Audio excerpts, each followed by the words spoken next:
오늘과 다음 주 두 주간 동안 야베스의 꿈이란 제목으로 말씀을 보기 원합니다. 올 한 해 저에게 표어는 소원의 항구 2021인데요.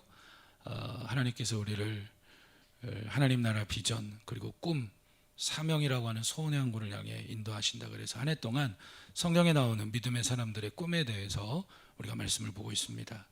지금까지 나누었던 내용을 좀 정리해 본다면 제일 먼저 빌레몬 가정의 꿈에 대해서 봤었고요. 그 다음에 어떤 꿈이 있었죠? 베베 집사님에 대한 꿈을 봤었고요. 그리고 우리가 또 임명식이 진행이 됐고요. 표에 대해 말씀을 봤고요.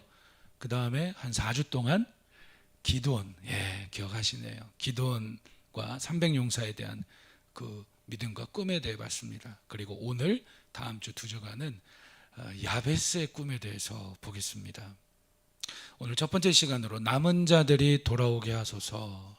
우리 함께 고백하실까요? 남은 자들이 돌아오게 하소서. 남은 자들이 돌아오게 하소서라는 제목으로 말씀 보겠습니다. 사실은 역대상 4장 9절 10절은 야베스의 기도, 성경을 보면 몇 가지의 기도에 대한 기도문이 있습니다. 가장 유명한 것이 주님께서 알려주신 주기도문이죠. 그리고 우리의 필요를 구하는 마태복음 7장 7절 8절에 구하라 찾으라 두드리라. 구약 성경을 보면 그 중에서 아주 유명한 기도문이라고 할 수 있는 유명한 기도가 뭐냐면 야베스의 기도입니다. 그런데 야베스의 꿈이라고 제목을 붙인 이유가 있습니다. 여러분, 꿈이 있는 사람은요 반드시 뭐 하게 될까요? 기도하게 돼요. 어떻게 보면 기도는 꿈과 거의 똑같아요. 어떤 성도가 뭘 놓고 기도하는지를 보면 그 사람은 어떤 꿈을 꾸고 있구나, 하나님께서 참 저 성도에게, 가정에게 이런 꿈을 주시는구나 라는 것을 알 수가 있거든요. 여러분, 두 주간 동안 말씀을 나누면서 여러분 야베스의 꿈이 저와 여러분들의 꿈이 되기를 주님의 이름으로 축복합니다. 첫 번째는 남은 자 사상입니다. 사실은 성경을 보는 방법은 그냥 한 구절만 딱 떼서 보는 방법이 있고 성경 전체의 맥락 속에서 보는 방법이 있죠. 역대상 4장 9절 10절도 이 두 구절만 딱 떼서 보면 하나님 축복을 주시는구나. 그래서 이 두 구절을 의지하고 믿음으로 인생이 바뀐 성도들도 간혹 있습니다. 그렇지만 우리가 이번에 말씀을 보는 방향은 성경 전체에서 정말 이 본문이 우리에게 이야기하는 이 야베스의 꿈이 뭘 이야기하는가를 우리가 좀 차분하게 성경을 찾아가면서 보기를 원합니다. 이 구절이 무엇을, 어떤 꿈과 어떤 기도를 의미하는지를 보려면 우리는 남은 자 사상을 좀 알아야 합니다. 남은 자 사상이란 이런 겁니다. 먼저 하나님께서 은혜로 택하시고 끝까지 붙드시는 자입니다. 로마서 9장 27절을 보면 또 이사야가 이스라엘에 관하여 외치되 이스라엘 자손들의 수가 비록 바다의 모래 같을지라도 남은 자만 구원을 받는다라고 나와요. 예수 믿으면 다 천국 가죠? 아니라니까요. 여기 나왔잖아요. 다시요. 예수 믿으면 무조건 다 천국 가요? 큰일 났네요. 다시요. 예수 믿으면 오직 은혜로 믿음으로 아무리 죄가 많아도 행한 것 아무것도 없어도 예수 믿으면, 오직 은혜로 믿음으로 예수 믿으면 하나님 자녀 되고 구원받고 다 천국 갑니까? 네, 맞죠? 그게 진리의 핵심이에요. 복음의 핵심이에요. 그런데 그 예수님을 오직 은혜로 믿음으로 하나님 자녀가 된 자들은 끝까지 믿음의 길을 걸어가도록 하나님께서 붙드세요. 그들이 남은 자라는 거예요. 그러니까 해변의 모래처럼 많은 믿는 자들이 있는 것처럼 보일지라도 끝까지 주님을 믿도록 정말 택함받고 정말 믿는 그 남은 자만 구원을 받는다라는 거예요. 어떤 의미인지 아시겠어요? 정리를 잘 하셔야 돼요. 남은 자란 또 성경에서 어떤 걸 의미하냐면 어떠한 고난과 징계가 있을지라도 끝까지 견디는 자예요. 여러분, 예수님께서는 다시 오신다라고 하셨습니다. 마지막 때인데, 마지막 때의 특징이 뭐냐면 고난과 핍박이 있어요. 신앙생활 하다 보면 예수 믿는 것 때문에 고난과 어려움이 있을 수가 있어요. 물론 복된 모습이 더 많고요. 그렇지만 핍박도 있어요. 어려움도 있어요. 징계도 있습니다. 고난은 하나님께서 허락해 주셔서 복이 되는 고난이 많지만, 징계는 우리가 신앙생활하면서 신앙생활을 잘못할 때에, 마치 자녀들이 잘못된 길을 가면 부모가 사랑해서 야단치고 혼내듯이 하나님께서 깨달으라고 우리에게 인생의 채찍을 드시는 게 뭐냐면 그게 징계예요. 그런데 믿는 사람인 줄 알았는데, 잘 들어보세요. 교회 좀 다니고 장로고 권사고 목사고 집사고 수십 년 신앙생활하고 교회 좀 다니는 줄 알았는데, 조금만 어려움 생기니까 없어요. 그리고 하나님께서 더 복되게 하시려고 징계를 하신 거예요. 불순종하고 말씀 따라 살지 않으니까 하나님께서 깨닫도록 때로 인생의 어려움을 통해 깨닫게 하시는 거예요. 제가 차분하게 시간 되는 데까지 말씀 나누고요, 나머지 부분은 또 이렇게 하겠습니다. 그냥 형식적으로 진도 빼는 게 중요한 건 아니니까요. 아멘. 네, 그러니까 하나하나 잘 이해하시고 그랬으면 좋겠어요. 여러분 보세요. 우리가 신앙생활하면서 하지 말아야 될 중에 하나가 뭐냐면, 오늘 재수 좋네 라든지, 오늘 그냥 운이 좋아 라든지, 이런 말 하면 안 돼요. 우리 지난주에 말씀 본 것처럼 참새 5마리가 두 아사리아원에 팔려 있는 것까지 다 하나님의 섭리와 주권 아래 있대요. 하나님께서 누가복음 12장을 보면 우리 머리카락 개수까지 세신대요. 세상에 일어나는 모든 일들은 우연이 없어요. 이번 총선 누굴 찍으셨는지 모르겠지만 그 결과 또한 하나님의 선하신 계획 안에, 세상에 일어나는 모든 일들은 하나님의 선한 계획 안에 있는 겁니다. 그래서 우리의 삶 속에 어떤 어려움이 있거나 당황스러운 일이 있을 때, 하나님께서 이것을 통해 나에게 무엇을 말씀해 주시고 깨닫게 해 주시는구나. 그래서 겸손히 자중하고 겸비하면서 기도하면서 주님을 바라봐야 되는데, 이게 보니까 신앙생활도 하고 믿음도 있고 뭐 헌신도 하고 뭐 떠들썩했는데 어느 순간 보니까 없어요. 미안하지만 그 정도는 자칫 잘못하면 남은 자가 아닐 수, 아예 애시당초 정말 구원받지 못한 자일 수도 있다라는 거죠. 그래서 남은 자란 어떠한 고난과 징계가 온다 할지라도 끝까지 하나님이 주시는 은혜 가운데에 견디는 자예요. 여러분, 견뎌야 합니다. 목사님, 신앙생활 하는데, 옛날에 청소년 사역할 때 집회 인도하고 하니까 어떤 애들이 그래요. 목사님, 예수 믿는 게 이런 거예요. 예수 믿으면 이것도 하지 말라, 저것도 하지 말라, 술도 마시지 말라, 뭐 하지 말라, 뭐 하지 말라, 뭐 하지 말라, 뭐 하지 말라. 예수 믿는 게 이렇게 재미없으면 안 믿을 거예요. 막 이래요. 혹시 그런 분 계세요? 성경은 성경을 딱 두 가지 내용으로 나누면요, 하라, 반대로 하지 말라. 자, 다시요. 성경을 딱 두 가지로 나누면 어떤 내용입니까? 하라, 반대로 하지 말라. 신앙생활 하는데 이것도 하지 말라, 저것도 하지 말라, 저것도 하지 말라, 저것도 하지 말라, 저것도 하지 말라. 반대로 생각해 보세요. 그거 왜 하지 말라고 할까요? 그죠? 하나님께서 우리의 삶을 인도해 가시고 다루어 가시고 복되게 하십니다. 어떠한 징계와 고난에서도 끝까지 견디는 자가 되십시오. 그 사람이 애시당초 처음부터 택함받고 오직 은혜와 믿음으로 구원받은 사람이지, 조금 고난이 있고 조금 잘 되면 교만하고 조금 고난이 있으면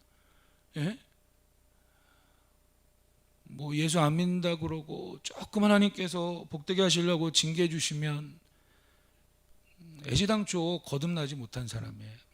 정말 거듭난 사람은 조금 흔들릴지라도 하나님께서 이런 상황을 통해 참 무엇을 말씀하실까, 하나님 주시는 은혜를 구하면서 끝까지 견디는 거예요. 여러분, 우리가 이 세상에서 신앙생활하면서 견디고 참고 참고 견뎠어요. 그런데 영원한 천국에 가서 얻을 상급과 면류관과 이 땅에서 하나님 나라를 누리며 살아가는 그 복된 상관은 우리가 조금 참고 견디는 거, 이건 비교할 수가 없습니다. 비교할 수 없어요. 그러니까 견뎌야 된다는 거예요, 끝까지. 또 한 가지 남은 자란, 성경이 말하는 남은 자란 하나님 나라 비전의 회복을 위한 거룩한 씨 그루터기라고 했어요. 우리 성경을 한번 찾아보실까요? 이사야서, 역대상 4장 접어놓으시고요. 이사야서 한번 찾아보시죠. 구약성경 이사야서 6장 13절입니다.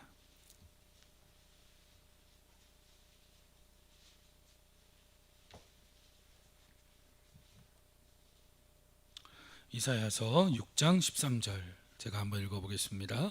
그 중에 10분의 1이 아직 남아있을지라도 이것도 황폐하게 될 것이나 밤나무와 상수리나무가 배임을 당하여도 그 그루터기는 남아있는 것 같이 거룩한 씨가 이 땅에 그루터기니라 하시더라. 아멘. 이게 무슨 내용이냐면 이스라엘 백성들이 하나님께서 주신 꿈이 있어요. 사명이 있습니다. 그건 뭐냐면 젖과 꿀이 흐르는 가나안 땅에 들어가서 거기에 하나님 나라를 이루어가는 거죠. 그죠? 그런데 그들이 우상을 섬기고 오히려 헛된 꿈을 꾸기 시작하니까 하나님께서 은혜로 택하시고 끝까지 붙들어 주심에도 불구하고 계속 거역하면서 엉뚱한 길로 나아갑니다. 그러니까 하나님께서 고난과 징계를 주셨는데 뭐냐면 바벨론이라고 하는 나라에게 또 아수르라고 하는 나라에게 전쟁을 통해서 나라가 망하고 많은 이스라엘 백성들이 포로로 붙잡혀가요. 포로 생활을 하게 됩니다. 근데 그 중에서 마치 이 이사야 6장 13절을 보니까 밤나무, 상수리나무가 배임을 당한 것처럼 당시에 이스라엘 백성들은 교회요, 당시에 이스라엘 백성들은 그 시대의 하나님 나라의 모델이요, 축복의 통로요, 그리스도의 제자인데 여러분 큰 밤나무 보셨어요? 가을 되면은 저희 동네에 있는 산에도 올라가면 밤이 있잖아요. 언젠가 재작년인가 작년에는 안 갔던 것 같고 재작년에 가을에 밤 따러 갔는데 재밌었잖아요. 그죠? 우리 남자 집사님들이 탁 올라가서 막 흔드니까 뭐가 떨어집니까? 밤이 막 떨어져요. 재밌잖아요. 근데 그런 건 떨어져도 돼요. 그런데 여기서 마치 그런 밤나무, 상수리 나무가 아름드리 열매도 있고 잎도 무성했던 나무가 열매도 다 떨어지고 잎도 떨어지고 가지도 잘리고 기둥도 다 잘리고 이제 밑둥만 남아 있어요. 밑둥. 그걸 그루터기라고 그래요. 그죠? 밑둥. 우리 한번 고백해 보실까요? 그루터기. 그 그루터기라고 하잖아요. 이게 뭐냐면 당시에 이스라엘 백성들이 고난과 징계 가운데에 믿음이 다 흔들려서 여러분 고난과 징계가 있을 때 두 가지가 함께 보여요. 성경을 통해서 보면 한편으로는 사탄이 우리의 믿음을 잡고 인생을 막 흔드는 거예요. 밤나무에서 밤에 다 떨어지고 상수리나무에는 열매가 다 떨어지는 것처럼 야 어디 교회 성도들 믿음 다 떨어져라, 다 떨어져라. 누구 목사 믿음도 다 떨어지고 장로 권사 집사 다 떨어져라, 다 떨어져라. 우와 여기도 믿음 떨어졌네. 야 저쪽 교회도 떨어지네. 야 누구 목사도 믿음 다 떨어지네. 사탄이 흔드는 내용도 성경에 나와요. 또 한 가지는 뭡니까? 사탄이 흔드는 것처럼 보이지만 더 크게 보이면 사실은 그 모든 것들이 다 하나님의 전지전능하신 다스림과 손 아래에 있습니다. 그래서 겉으로는 사탄이 흔드는 것처럼 보이지만 사실은 그조차도 하나님의 주권과 선한 계획 안에 있는 거예요. 그래서 밤나무, 상수리나무가 막 흔들려서 다 떨어지고 잘리고 밑둥만 남은 것처럼 그 시대의 대다수 이스라엘 백성들이 하나님이 계신다면 어떻게 이런 일이 우리의 인생에 일어날 수 있어? 여호와 하나님이 계신다면 어떻게 아수르 군대와 바벨론 나라가 쳐들어와서 하나님 앞에 제사를 드렸던 성전이 다 무너지고 다 성벽도 무너지고 예루살렘 성전과 성벽이 다 무너지고 어떻게 우리나라가 망해서 이렇게 포로 생활을 끌려와서 어떻게 이런 일이 있을 수 있어라고 하면서 그 고난과 징계 가운데에 대다수 이스라엘 백성들의 믿음이 다 어떻게 된 거예요? 떨어진 거예요. 함께 고백합시다. 믿음은 한번 떨어지면 걷잡을 수 없다. 그러니까 저는 노심초사예요 지금. 우리 집사님 믿음이, 우리 권사님 믿음이, 우리 장로님 믿음, 우리 청년 믿음, 우리 아이들 믿음이, 예? 목사님 뭘 그 정도 가지고 그래요? 성도들이 바라보는 시각과 목회자가 바라보는 시각은 좀 다른데요, 믿음 떨어질까 봐 노심초사해요. 어떻게 해서 이만큼 믿음이 세워졌는데, 어떻게 해서 이만큼 믿음이 자라났는데, 예? 할렐루야. 여러분, 돈을 잃는 것보다, 건강 잃는 것보다, 사업에 뭔가를 잃으면 막 밤잠을 못 자잖아요. 우리는 억울하기도 하고 답답하기도 하고 화병이 생기기도 하고. 근데 적어도 우리가 믿는 그리스도인이라고 한다면 믿음 떨어질 때에 밤잠을 못 자야 돼요. 왜냐하면 믿음 안에, 하나님 안에 모든 것이 다 있기 때문입니다. 그래서 밤나무 상선이 나무가 다 꺾이고 떨어진 것처럼 대다수 이스라엘 백성들이 하나님이 계시면 어떻게 이런 일이 있을 수 있어 하면서 믿음이 다 떨어지는 거예요. 그런데 남은 자들은 누구냐? 이러한 상황에서도 그 마지막 그루터기, 밭나무 상수리 나무에 그루터기가 남아있는 것처럼 끝까지 이런 상황에서도 지금은 이런 고난과 징계가 있지만 하나님의 선한 계획과 뜻이 있을 거예요 라고 하면서 이름도 없이 빛도 없이 끝까지 고난과 징계를 견디면서 나라를 위해 기도하는 자, 교회를 위해 기도하는 자, 가정을 위해, 일터를 위해 이 땅에 하나님 나라와 그 뜻이 이루어지도록 끝까지 견디며 기도하는 자, 그들이 성경이 말하는 그루터기, 거룩한 씨, 남은 자 사상입니다. 이 부분이 오늘 정리가 잘 되셔야 돼요. 그래야 야베스 기도가 어떤 꿈을 이야기하는지가 선명해집니다. 그래서 이 거룩한 씨, 여러분 씨는 뭡니까? 씨는 아무리 땅이 황폐해도 씨를 심으면 뭐가 생겨요? 싹이 나고, 씨는 한마디로 말하면 회복을 알리고, 씨는 한마디로 말하면 새로운 꿈을 알리고 새로운 시작과 출발을 알리는 게 씨죠. 이 시대에 대다수 이스라엘 백성들이 그죠? 어떻게 한 겁니까? 이러한 상황에서 하나님이 계신다면 어떻게 이런 일이 있어 하면서 믿음이 다 떨어졌는데, 남은 자들은 하나님의 선한 계획을 바라보면서 그루터기처럼 마지막 거룩한 씨처럼 기도하며 끝까지 주의 말씀을 의지하며 하나님 나라 비전을 끝까지 포기하지 않고 따르는 자, 이들이 바로 남은 자입니다. 우리 한번 믿음을 한번 고백하십시다. 하나님 나라 비전을 끝까지 포기하지 않고 따르는 자. 할렐루야. 이게 남은 자예요. 그러니까 예수를 믿는다, 그 믿는다라는 표현 안에는 나는 무슨 일이 있어도 끝까지, 여기서 끝까지란 내 육체적 죽음을 맞이하여 주님 앞에 먼저 가는 개인적 재림이 이루어지는 그날, 여기서 말하는 끝까지는 아니면 내가 사는 날 동안에 예수 그리스도께서 이 땅에 만왕의 왕으로 다시 오시는 재림의 날이 이루어지는 그 끝까지, 예수님을 믿는다라는 그 의미 가운데는 끝까지 하나님 주시는 은혜 가운데에 끝까지 믿음의 길을 가겠다라는 그 고백이 포함되어져 있는 거예요. 나는 예수님 믿고 세례받고 구원받고 교회 댕겨 라고 하는 고백 가운데는 때때로 내 인생에 이해할 수 없는 고난과 징계와 어려운 일이 있을지라도 이 상황에서도 아까 그랬죠, 이해 잘 하셔야 돼요. 한편으로 보면 사탄이 막 흔든다니까요. 요즘 이 시대를 보면, 예?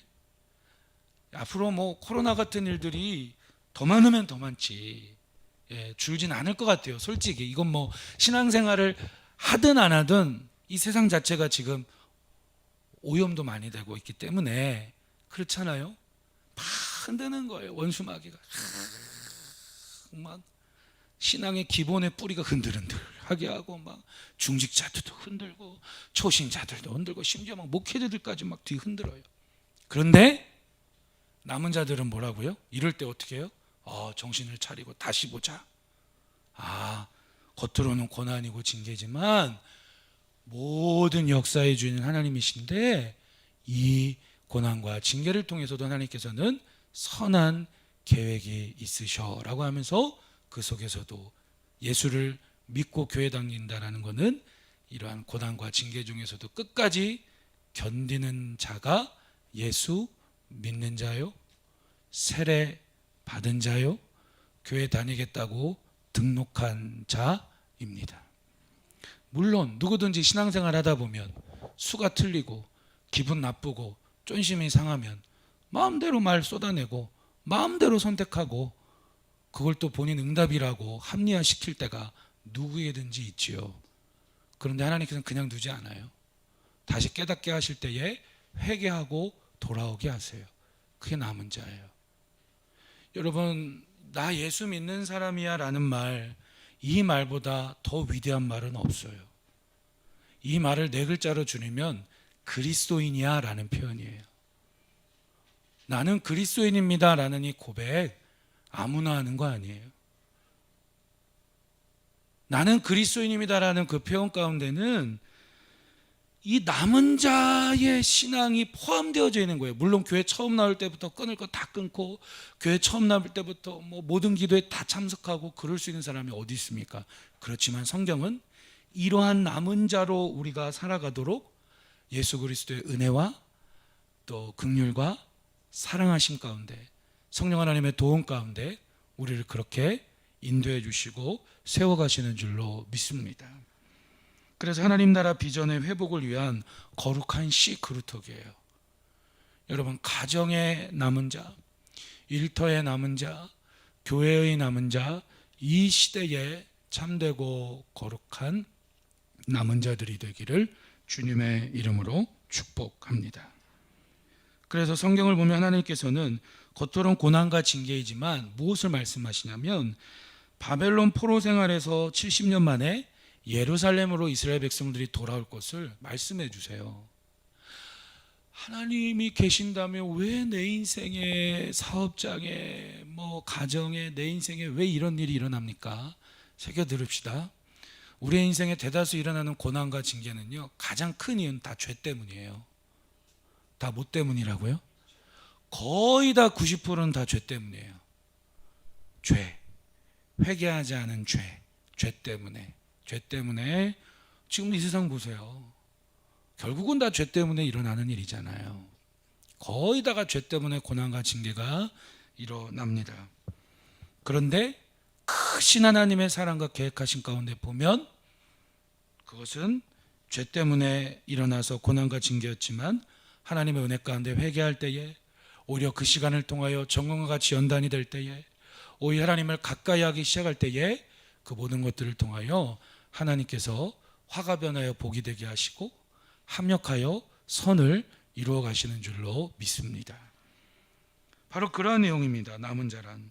그래서 예레미야서 29장을 보면 이사야서 바로 뒤에 예레미야서가 나옵니다. 예레미야서 29장입니다. 예레미야서 29장 10절부터 한번 보실까요?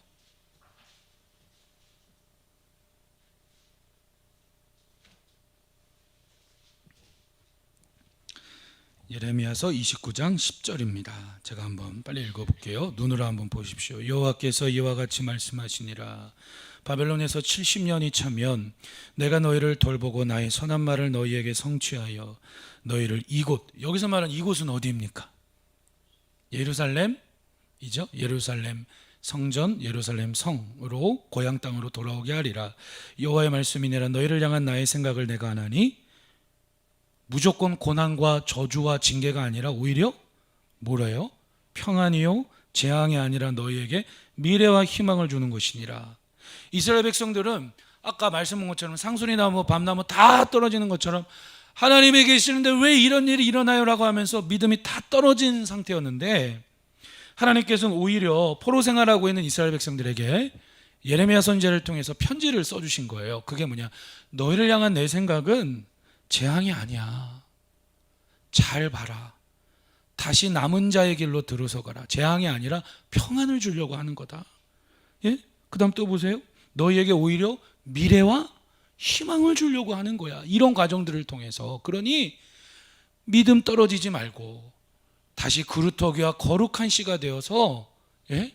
남은 자의 길로 돌아오거라. 자, 12절 보시면 너희가 내게 부르짖으며 내게 와서 기도하면 내가 너희들의 기도를 들을 것이요 너희가 온 마음으로 나를 구하면 나를 찾을 것이요 나를 만나리라. 14절 같이 읽겠습니다. 이것은 여호와의 말씀이니라. 나는 너희들을 만날 것이며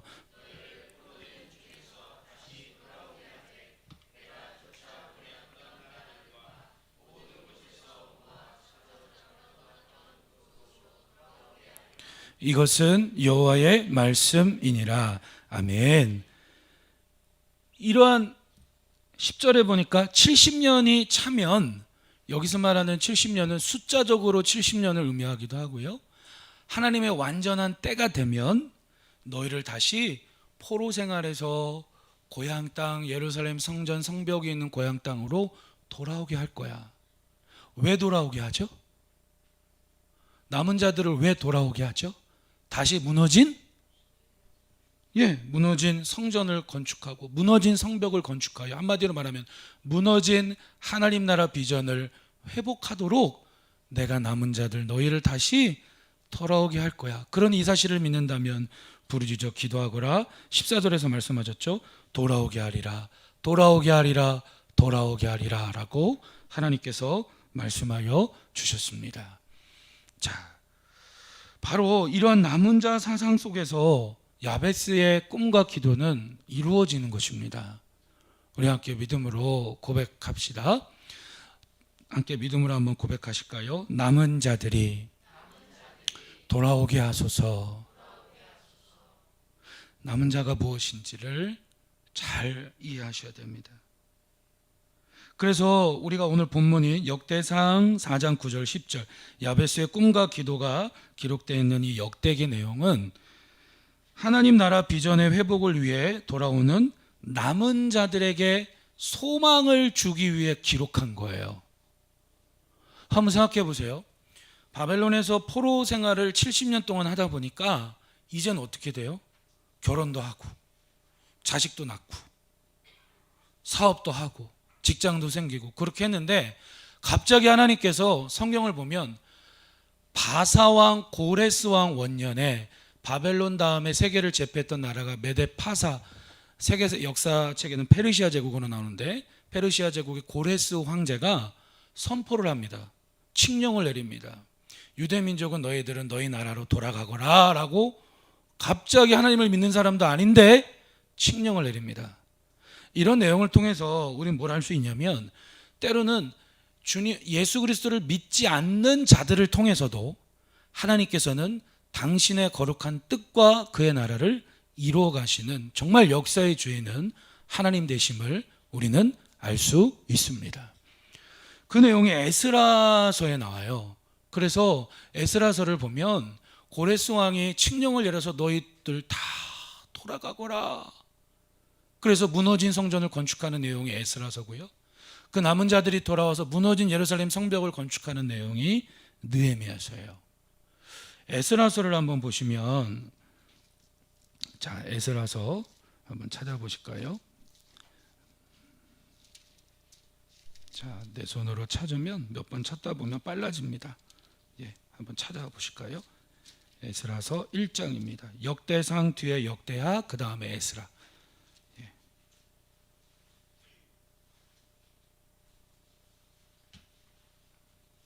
에스라 1장 1절입니다. 한번 보십시오. 이런 내용이 나오죠.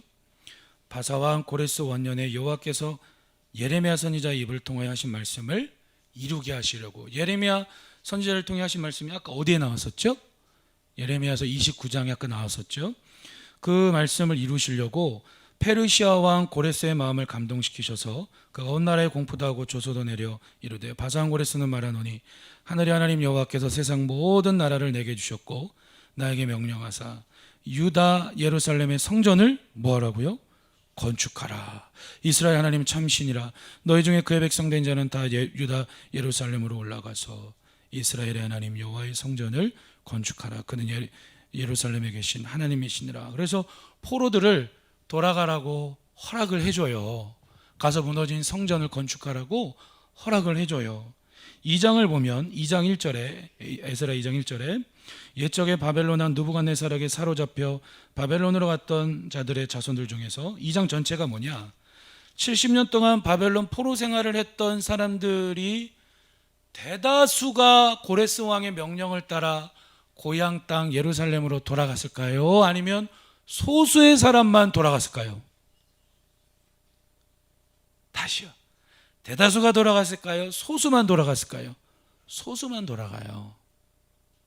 와, 우리가 70년 동안 포로 생활했는데 바벨론에서 하나님께서 선지자를 통하여 말씀하신 것처럼 정말 고레스 왕의 믿지도 않은 고레스 황제의 칙령을 통해서 우리가 다시 돌아갈 수 있는 기회가 생겼구나. 우리와 함께 돌아가서 무너진 성전을 세우고 성벽을 세우고 무너진 하나님 나라 비전을 회복하여 다시 한번 축복의 통로로 정말 주님의 제자로 살아갑시다라고 하면 얼마나 좋아요? 다수는 안 가요. 왜 안 갑니까? 아니 이제 살 만큼 사업도 일궈놨고 돈도 좀 벌고 먹고 살만하고 자식 새끼 손주들 다 낳는데 뭐하러? 바벨론에서 예루살렘으로 가려면 3개월에서 4개월 동안 밤낮을 가리지 않고 걸어가야 되고 사막을 통과해야 돼요.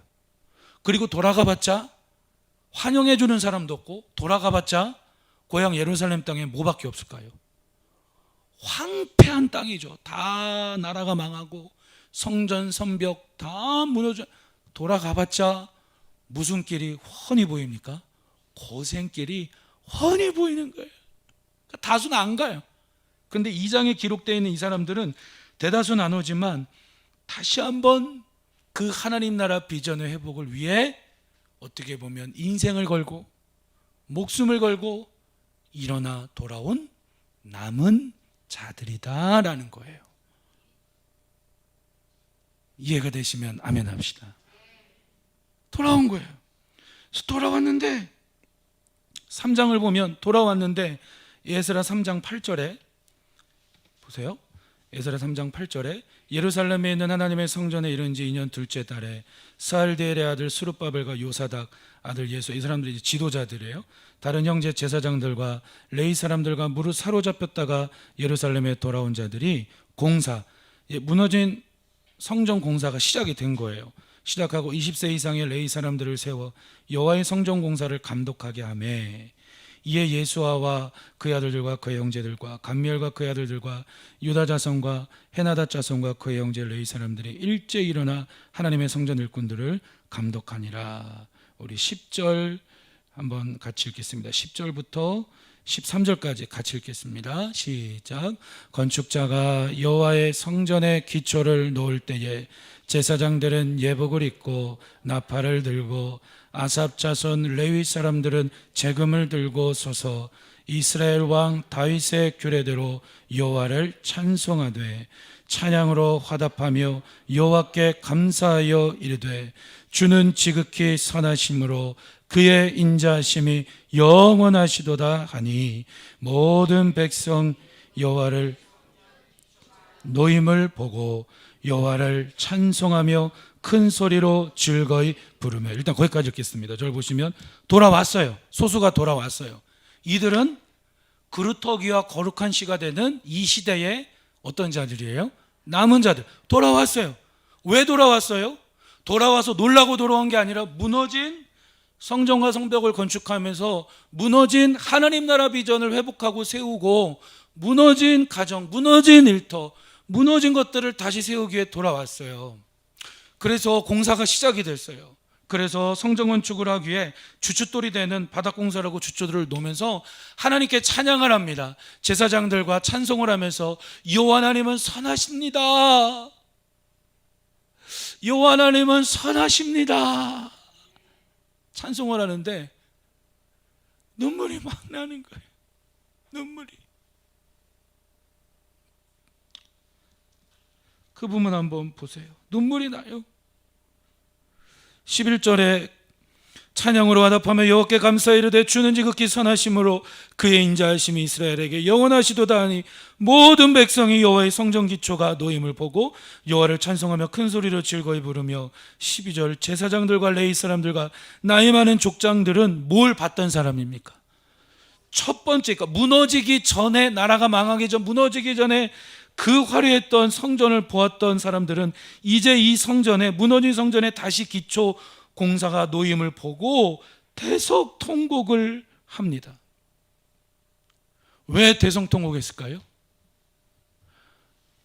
밭나무 상수리나무처럼 믿음이 다 떨어져 버리고 그 하나님의 영광과 임재가 임했던 성전이 다 무너진 상태에서 이제 다시 돌고 돌아와 남은 자들과 함께 돌아와서 성전의 기초를 다시 놓고 시작하려고 하니까 기가 막힌 거예요. 대성통곡을 하는 거예요. 요즘 이 시대의 신앙생활들을 보면 뭐가 없냐면요, 즐거운 소리도 있고 기쁨도 있고 함성도 있고 별별 소리 다 있는데 대성통곡은 없어요. 더 심각한 건 뭐냐면 세대에서 세대로 내려갈수록 통곡이 없어요. 정말 가치 있는 것들에 대한 통곡은 없고 울어야 될 문제에 대해서 진짜 울지는 않고 엉뚱한 것들에 대해서는 많은 소리들이 너무 많아요. 이들은 왜 대성통곡했습니까?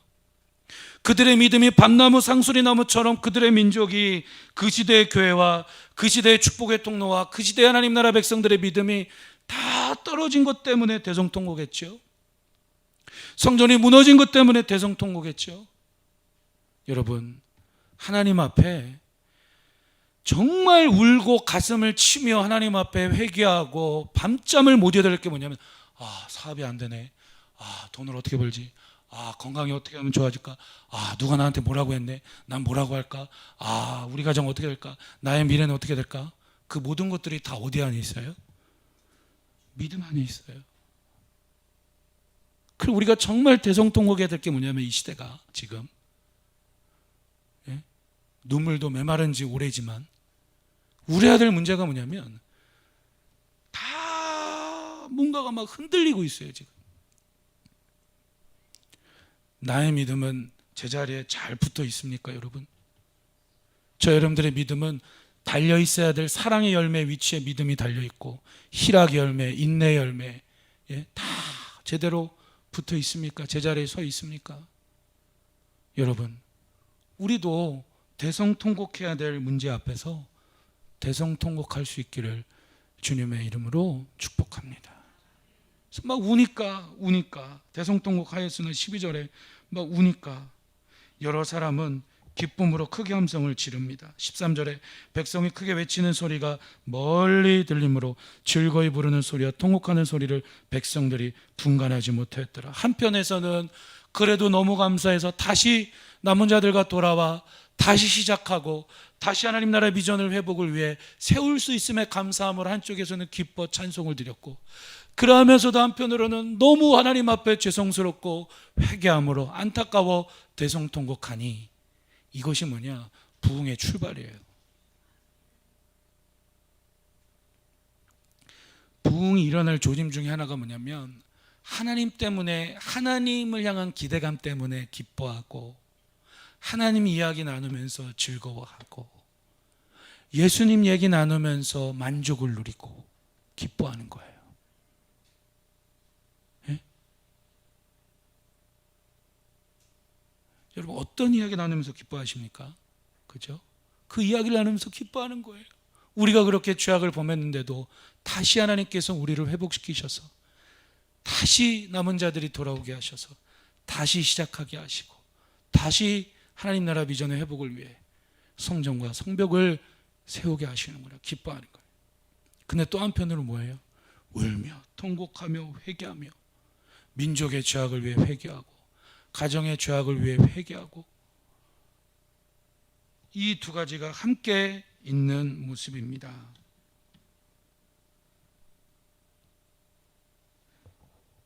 그래서 역대상하는 성경은 무조건 내가 읽고 싶은 대로 읽고 은혜 받았다라고 하면 극단적인 표현하겠습니다. 히틀러가 나오는 거예요. 그죠?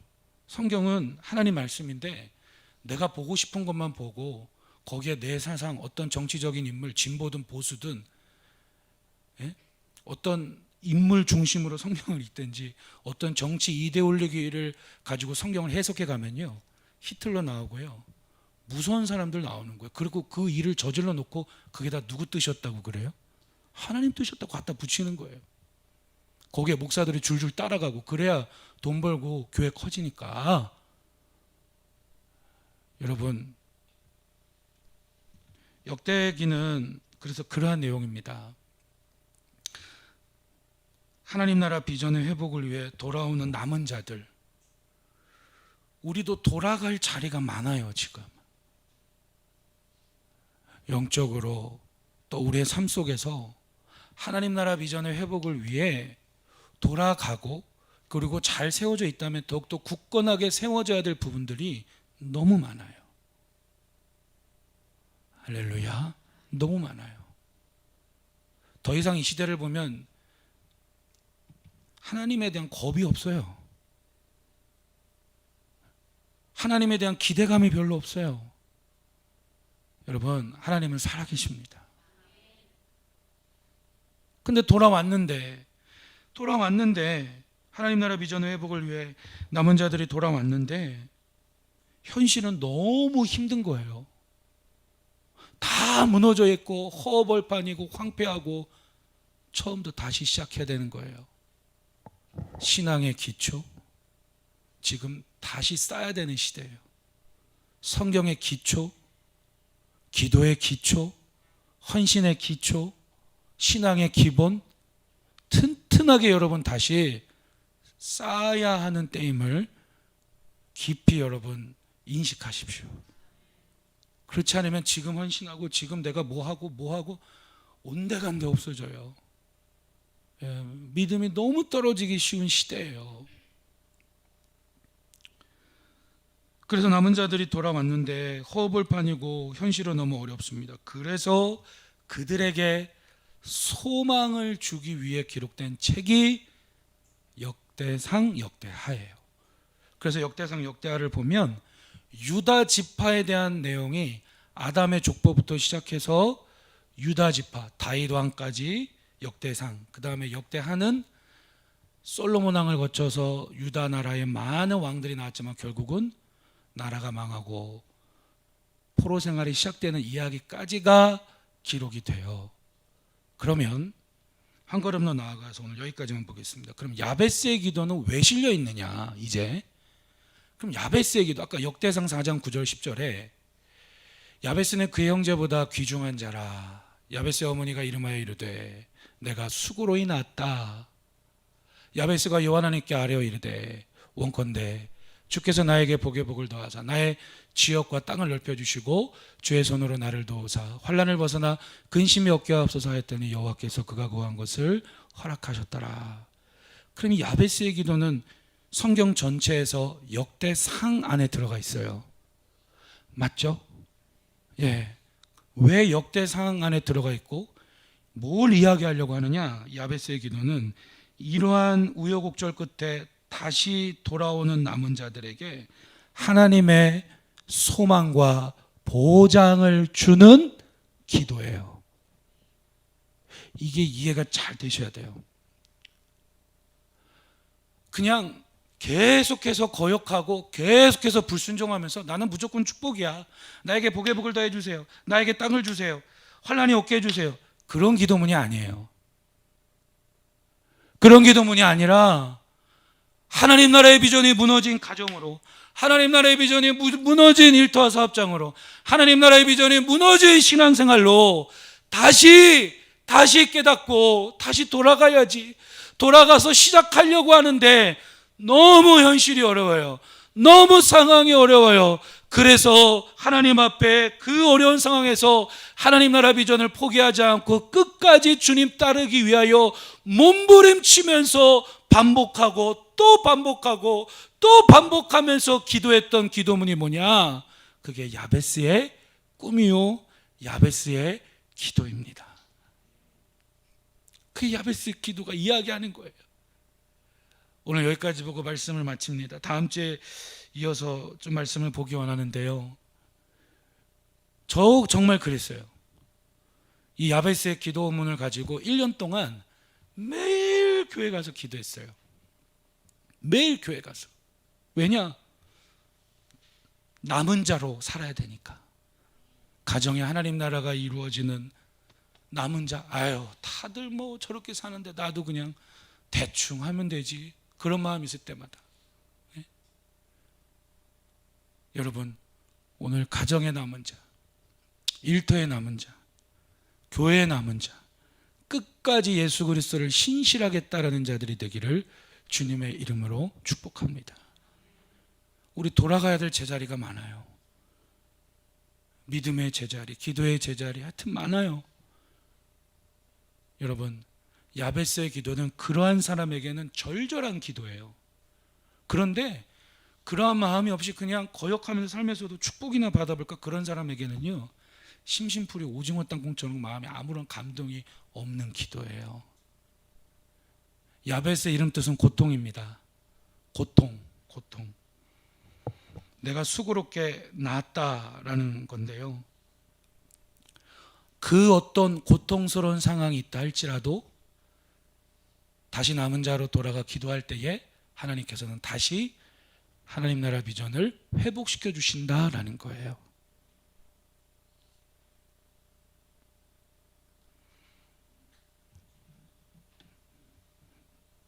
오늘 남은 자의 내용이 어떻게 역대상하, 그러니까 이런 거죠. 역대상하, 에스라, 느헤미야 전체를 아우르는 기도문이 뭐예요? 야베스의 기도예요. 그러니까 이게 단순히 그냥 뭐 축복 좀 받아보겠다고 덤비는 그 정도의 기도문이 아니에요. 남은 자들에게는 이 기도문은 정말 생명과 같고, 첫 번째 뭐라고 기도하죠? 주께서 나에게 복의 복을 더하사. 하나님께서 반드시 복을 주셔야 되고 나의 지경을 높여주세요. 환난을 벗어나 근심이 없게 하옵소서. 다음 내용 우리 다음 주에 좀 더 구체적으로 보기를 원합니다.